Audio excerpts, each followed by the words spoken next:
Yes, it's true. This wretched piece of mechanical misery will be the death of me, and there's nothing I can do about it.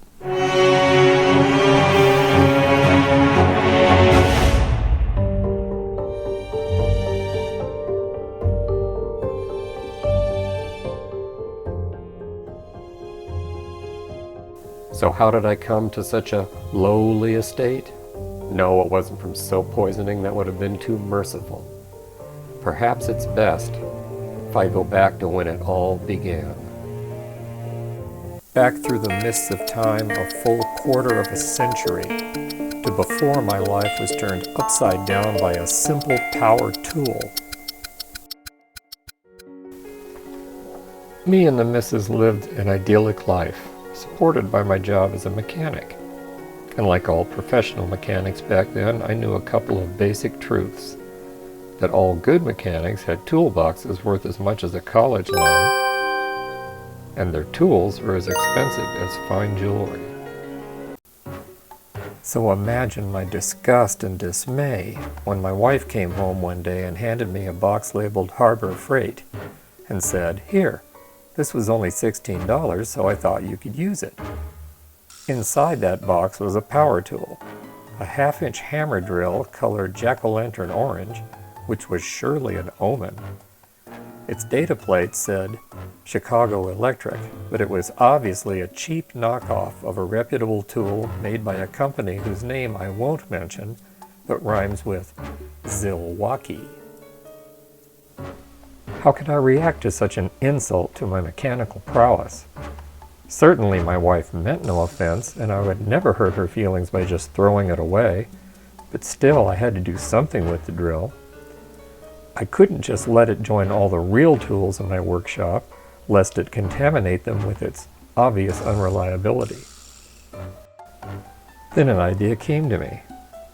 I'll just keep it in the house for little unimportant jobs, and when it breaks, as I knew it certainly would, I could just throw it away without hurting my wife's feelings. And so it began. That drill, that evil drill, was used for every random job I could think of, but it refused to break down. I even took it down to the garage one night when the good tools were sleeping and used it to port a cylinder head. But all I got from that experience was tinnitus and a garage full of aluminum dust. And still, that damn drill wasn't even warm to the touch.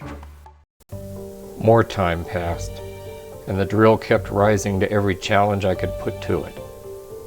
And eventually, the unthinkable happened. My family actually came to rely on it. They loved that drill. They loved it like a member of the family, and they refused to believe the dark truth that I knew lay behind that facade of fake reliability. The drill was just waiting, patiently waiting for me to fall into the same trap that had already ensnared my family.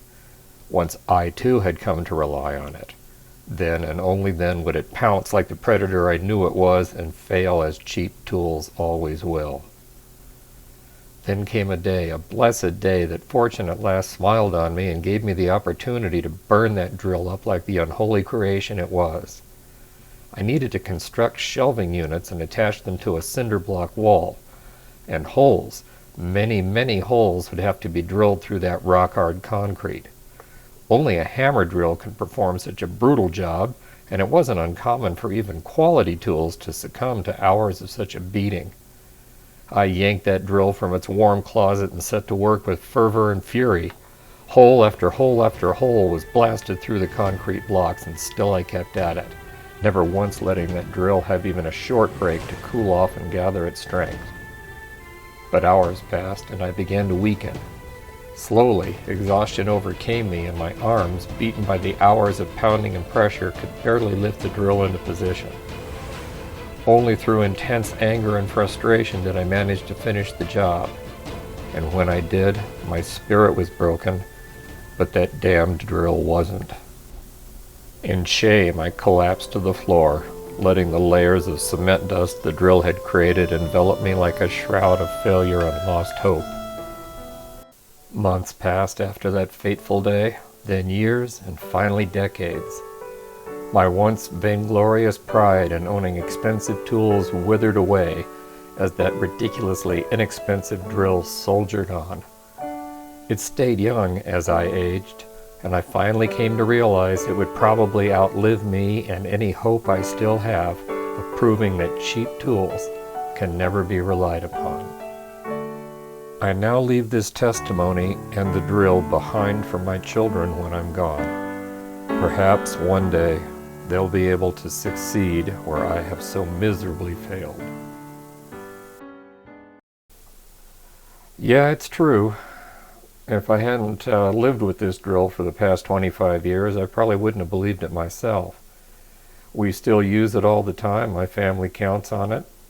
I don't have much call for drilling concrete anymore in my advanced age, but just for old time's sake, I took it out and blasted a half-inch hole through a piece of broken cinder block, just to show you that it can still be done.